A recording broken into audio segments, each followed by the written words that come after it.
À l'atterrissage du jet transportant le président Félix-Antoine Tshisekedi, les Centrafricains sont rassurés. Il y aura bel et bien un hôte de marque à la cérémonie de la fête nationale. Le professeur Faustin Archange Touadéra, président de la République centrafricaine, a chaleureusement accueilli son homologue au pied de l'avion avant le traditionnel passage de troupes en revue et l'exécution des hymnes de deux pays. Les deux chefs d'État vont juste prendre 5 minutes d'échange au salon présidentiel de l'aéroport international Bangui Mpoko avant de rejoindre le cortège direction le boulevard de Martyrs où tout un peuple s'est donné rendez-vous pour célébrer le 61e anniversaire de la proclamation de la République centrafricaine, autrefois Ubangui Chari. Le chef de l'État congolais a été ovationné à son arrivée par la foule visiblement émue de voir celui qui depuis presque un an incarne la première alternance pacifique au sommet de l'État congolais.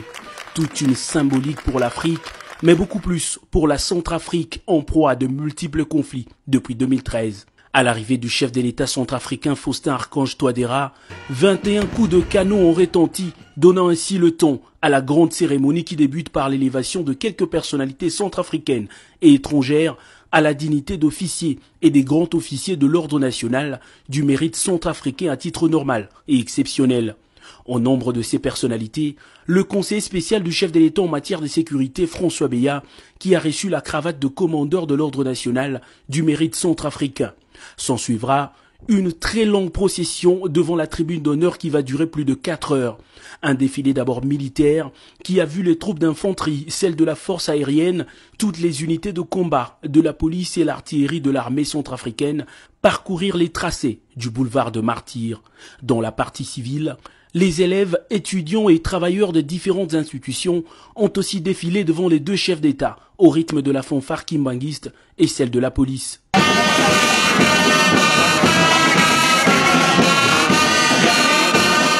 L'organisation sans incident de cette manifestation est une preuve de la volonté de ce pays à sortir progressivement de l'impasse sécuritaire qui le caractérise depuis l'intensification des conflits et rébellions il y a 6 ans.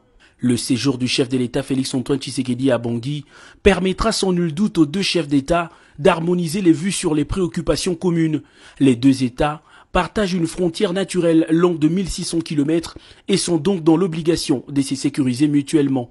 Cérémonie terminée, les deux hommes d'État ont quitté la tribune avec un sentiment de satisfaction palpable sur leur visage. De là, le cortège présidentiel a pris la direction de la rivière Ubangui, véritable trait d'union entre les deux pays pour assister à la course de pirogues. Classés en équipe, des centaines de jeunes centrafricains se sont lancés le défi de contourner la partie navigable de la rivière sous le regard admirateur des chefs d'État et leurs délégations. Après quelques dizaines de minutes, les vainqueurs atteignent le point d'arrivée. Les 3 premiers groupes ont reçu de trophées et des enveloppes d'encouragement. Cette activité a permis à l'opinion